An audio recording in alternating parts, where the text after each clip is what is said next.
Hi everyone, I'm Jana and this is Primelang.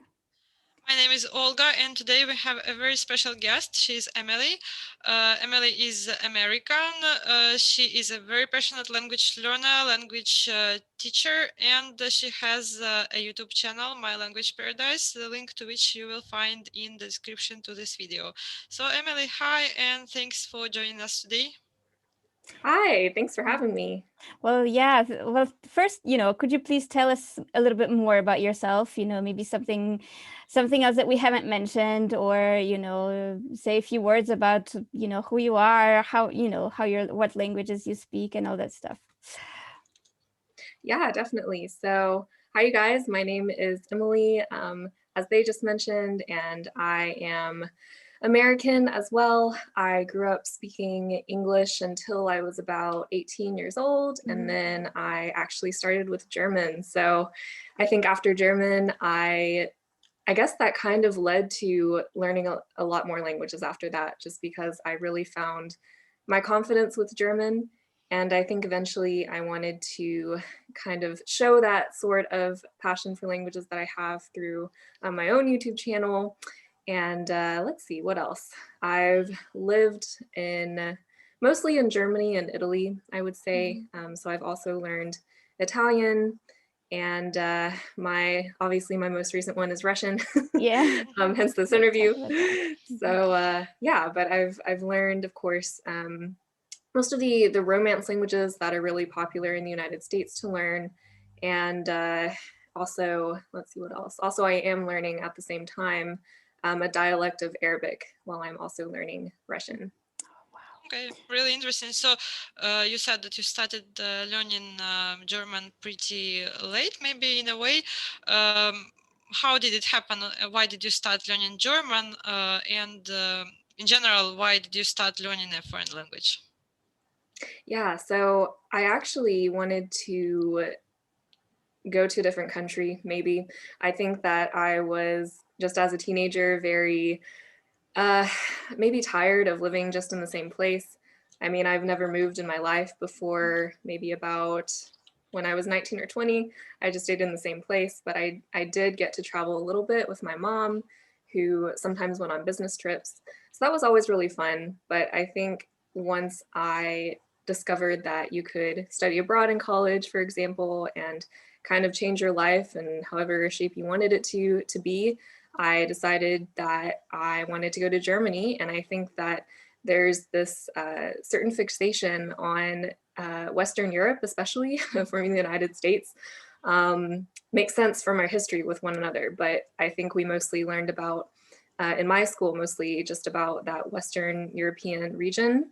And therefore, it made more sense for me to search out a country that fit into that was in that sphere of the world. So I chose Germany because I knew it was kind of like the powerhouse of Western Europe, and I also didn't really know much about them. And I think that this is a very similar approach that I have to all of my languages. If I think that I don't know a lot about the people, then I will usually use a language as kind of the key into knowing more about whatever countries that speak that language.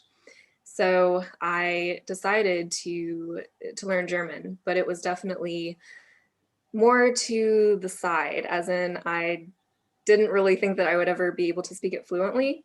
And so I just told myself that I would learn just enough to be able to get by on the streets. And then after that, I would just rely on English, which is very ironic coming from the point where I am now. But I genuinely thought that. I genuinely thought that I would just maybe learn a few phrases and just stick to what I knew, and then use English for the rest of the time. So am I correct to assume that when you pick out each new language, you also do it because you want to know more about this country? For instance, you said you learn Arabic, and so you're interested in Arab culture and all that stuff, or is this something? Could it be something else? For example, for me, what's important is the sound of a language. I could never learn, for example, Finnish and not because it's such a hard language, because it's just, I hear the sound of it and oh God, I just don't like it.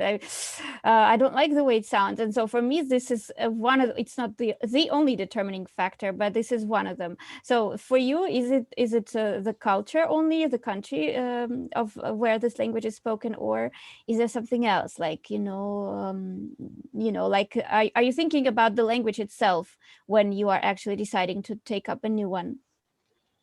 Yeah, definitely. And right as you were saying that, I was like, yeah, that's kind of how I feel, for example, with Hindi or with Dutch. I mean, I don't like how they sound. Of course, that's a very personal perspective, but I think there are languages out there for all of us that that aren't as attractive as others, for example. So definitely that is a factor. That is a factor.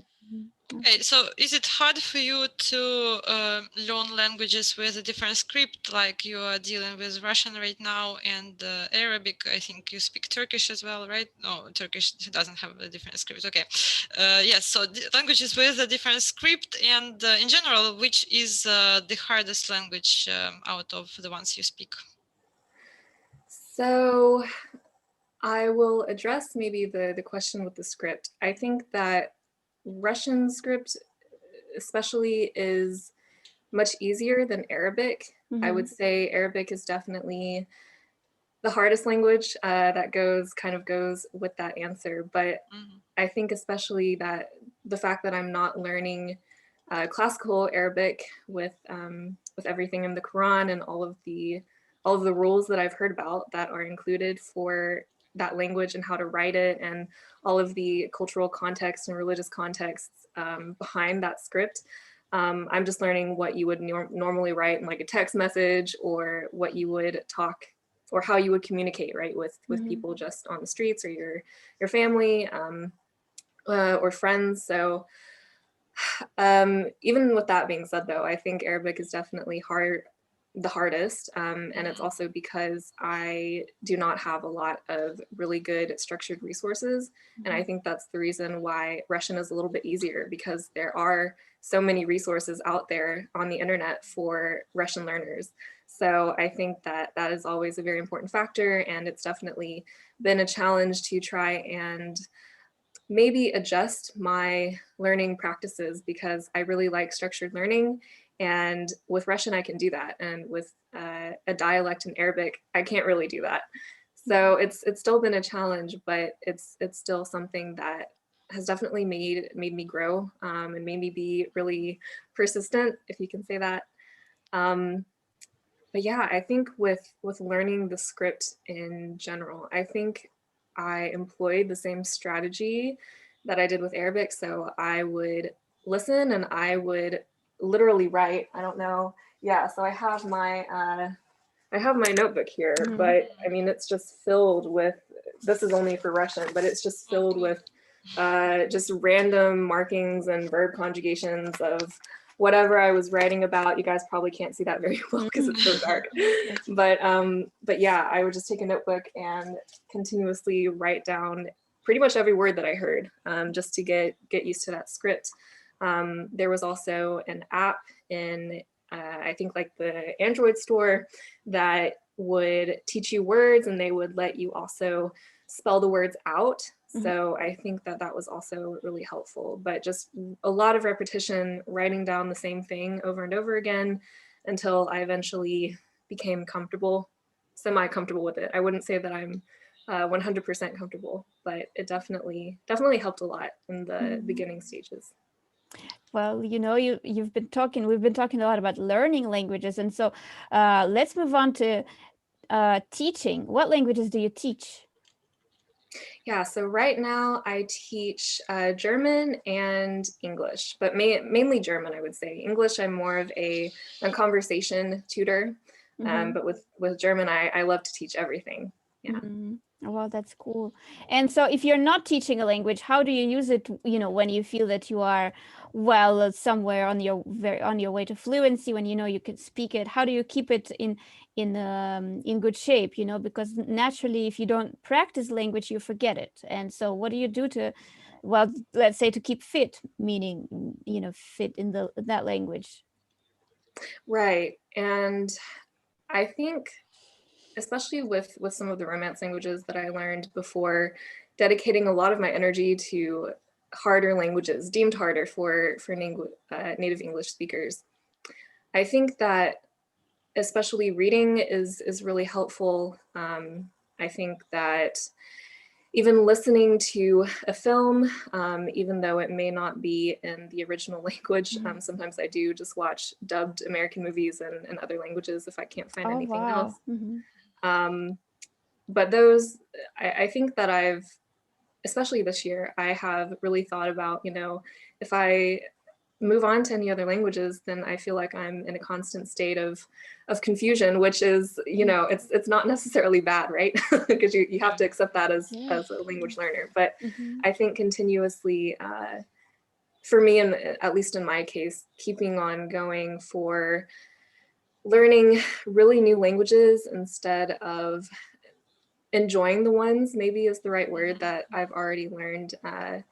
It feels sad for me to think about, well, I can enjoy so much in this one language because I have such a much higher level in it than I do with the others. Why am I not enjoying the language? Because that's kind of what life is about, right? At least that's how it is for me. And so I've really gone back to reading some of the books that I have in those languages that I for example, in Spanish or in Italian, even in French, that I really just love to hear, and still watching the news if I can every morning in one of those languages. It doesn't really matter which. Yeah, just some of those maintenance things. Right, so it's kind of impossible to keep picking up new languages all the time, right? And at some point you really have to stop and maybe advance the ones that you have. That's what I think I've been discovering as well. So yes, I really understand you here. Well, so do you set any specific goals in each of your languages though? And do you aim at fluency, or are you happy to stop at some point when you've just had enough? What's your attitude? So I think with every language that I seriously want to pick up, I think my aim for that language is at least a B2. And that's how it was until maybe I got to Turkish, because of course I study languages in order to speak them and really use them and hopefully visit the country or countries where they're spoken. And, in terms of the pandemic, I think that was a factor that really lowered my motivation because, you can't go anywhere. And in the town that I live in the US, of course, everyone is, well, not everyone, but a lot of people are monolingual. I've been fortunate enough to be able to have some friends who speak Spanish around me, but that would be mostly the main language that is spoken here, if not English. So that was definitely, I think, with Turkish, my goal was definitely to reach a B2, and I would definitely say that I'm between B1 and leaning more towards B2, but I wouldn't say that I am a confident B2 because I think that my determination for that language has just gone down, just knowing that I don't know when I want to go abroad next. So for right now, I want to maintain it. So I think that sort of mindset with, okay, I have to reach B2 in like every single language, that really has changed, I would say, within the past year or so. And I think that's also okay. I think it's also part of me that just is really stubborn as just a personality trait, that I want to have that goal in mind, but I think it's perfectly okay to reassess those goals as well. Well, Olga, both you and Olga have been talking about fluency. What's fluency anyway? I mean, is fluency just being able to speak the language well, or does it involve something else? Yeah, this is always, I think, a very debated question within the language learning community. So I'm going to only give my perspective on it because I think that for me, it's really, I would say, if I can know how to manipulate sort of the structure of the language. If I have that much control over the language, maybe I don't have the utmost specific vocabulary in that language, but I can still communicate what I want in, you know, without making it harder for the other person to understand me. Then that would be where I feel like I could say, yeah, I'm pretty fluent in this language. I can really work around what I maybe don't know. For lack of a specific word, I can still get the message across. I don't think that you that you have to have absolutely perfect grammar, you know, No, because of course. even in, I'm a native English speaker and I make mistakes all the time, and they've gotten worse ever since I've started speaking other languages. So I, you know, so I accept that that we're all going to make mistakes at some point, and that's just part of the process. But yeah, really knowing how to manipulate that language for yourself. I hope that sort of makes sense, because Sure. you know, with, you know, because there's so much vocabulary out there, and you know, I think that with grammar you can go only so far. Vocabulary is definitely a much more broad field of language learning. But even with the grammar that I do have, and really enjoying studying grammar anyways, yeah, as I said before, if I can maneuver what I want to say out of what I already know in a very coherent way, then yeah, I would say that's the point. Okay. I agree about the native language. Actually, I think if any of my students were here, they could testify that I'm the most clumsy in Russian. I can never find the right words. So yes, it's awful. Okay, so my next question will be about your teaching. Do you have a teaching philosophy as such in general? And in particular, you mentioned structure in learning. So do you ask your students to do the same, to have some structure? Do you make them learn grammar and so on?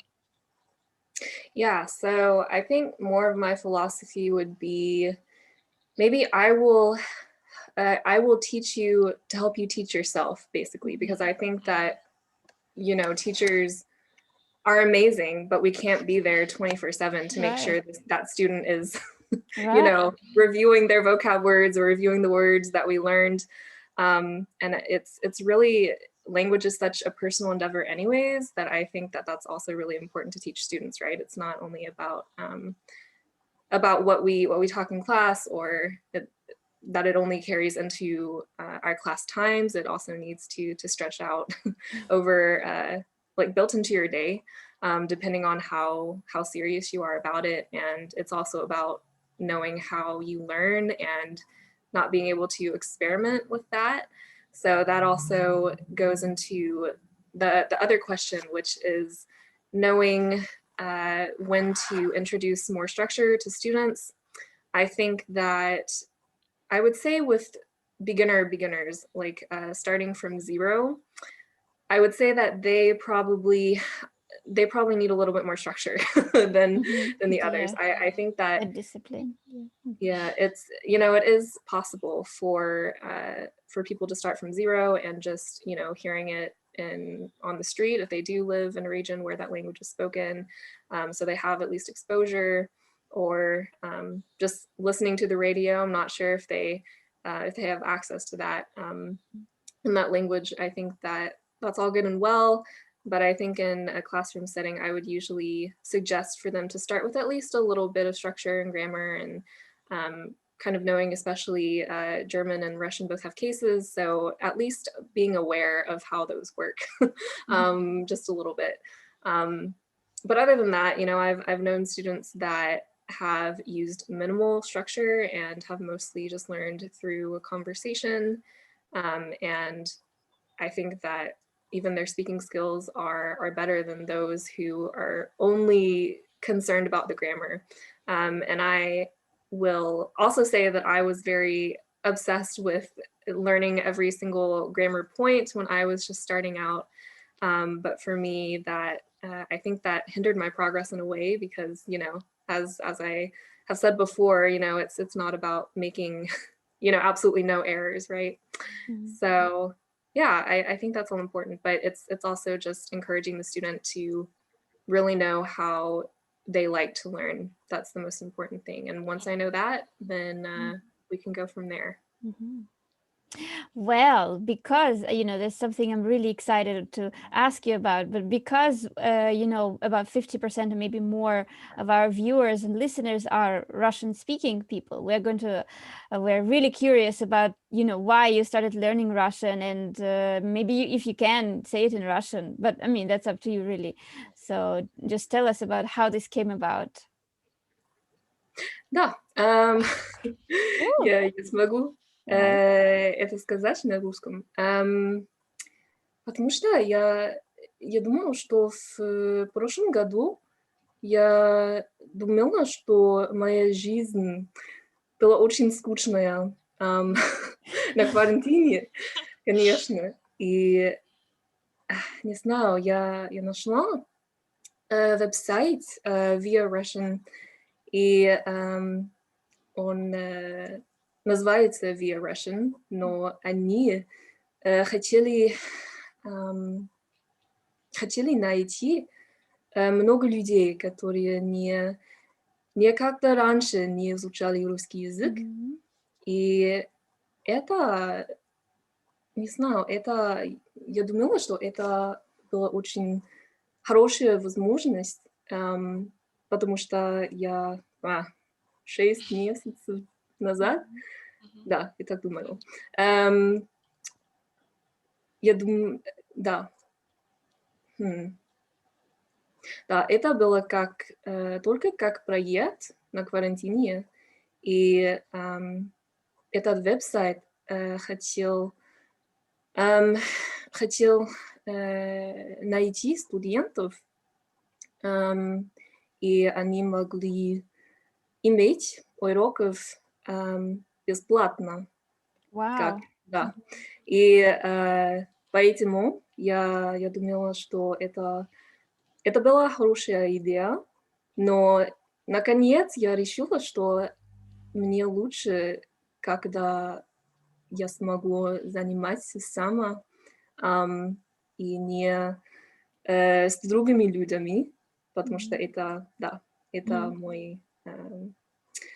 мой проект, и поэтому это, да, я думаю, что когда я была в России, только раз в России, я любила, например, много танцоров, как Михаил Барышников.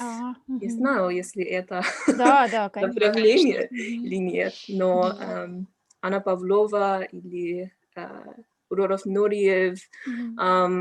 Да, я люблю балет, и это искусство в России, не знаю, я работаю танцором, и, может быть, в будущем, мы можем сказать, я смогу немного танцевать и практиковать мой русский.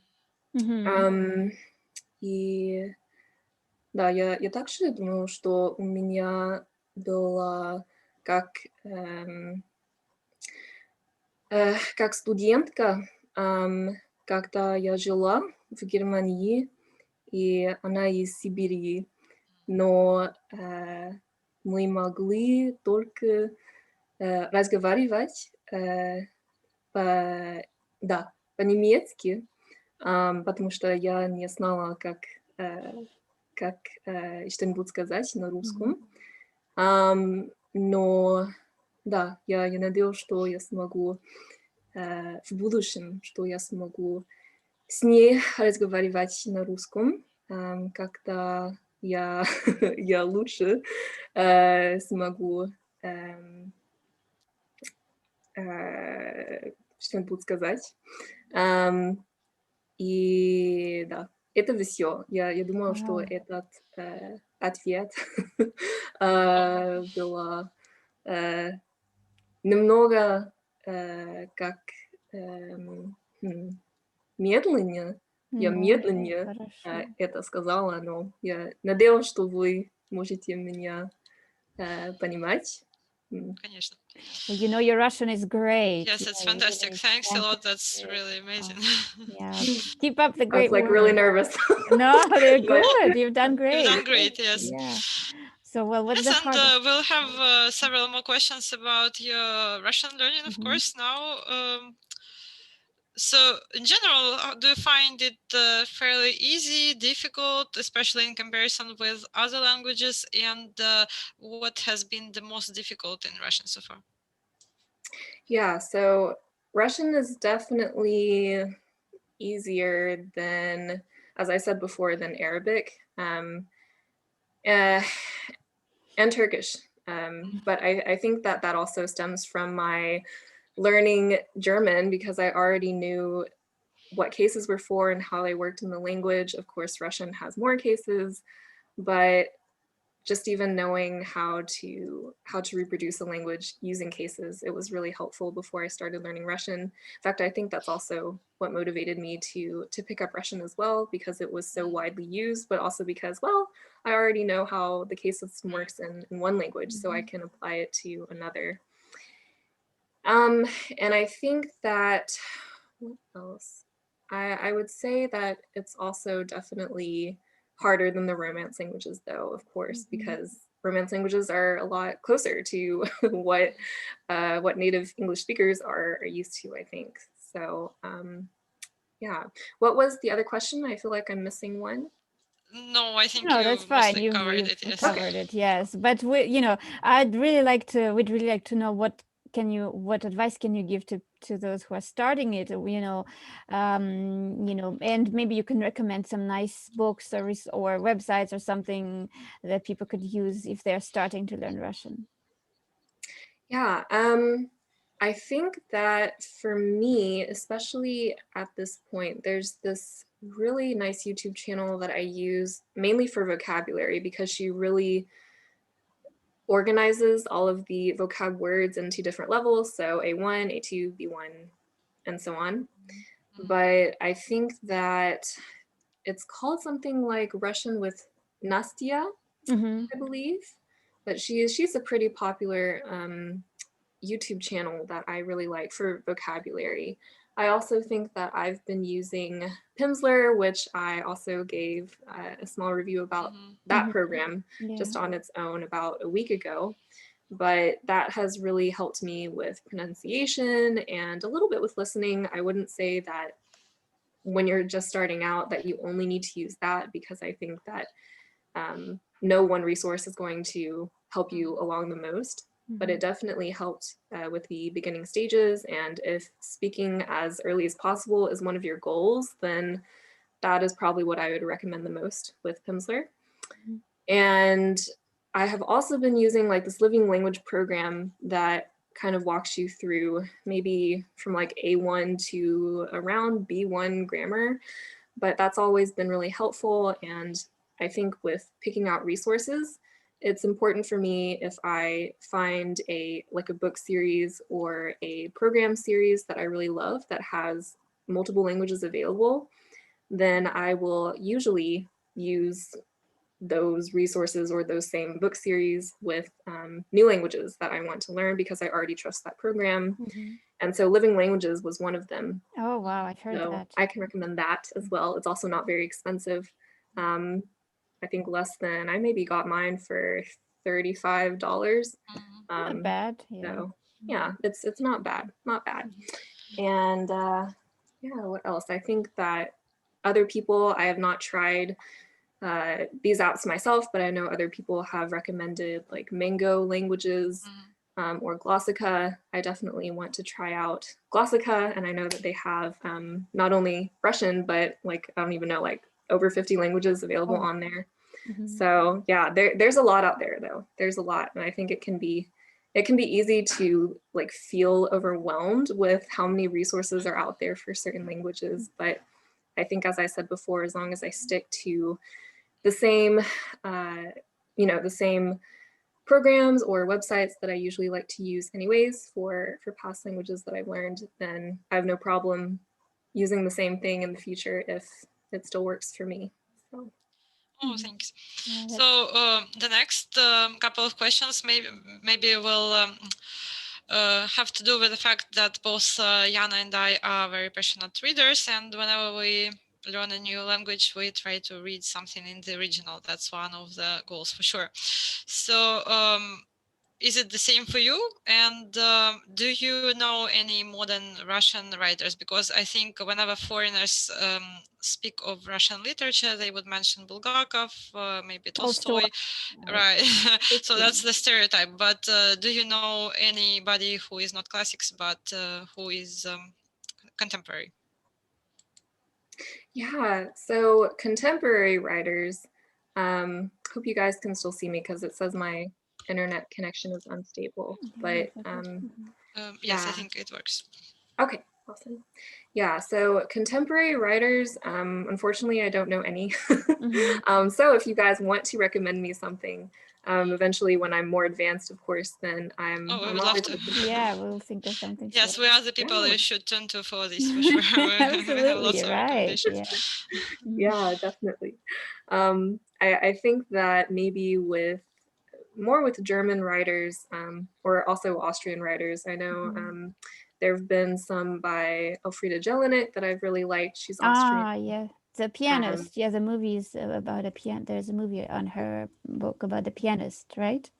yes, Mhm. yeah. She's had some really interesting things, and yeah, of course, Mhm. as you said before, there have been movies.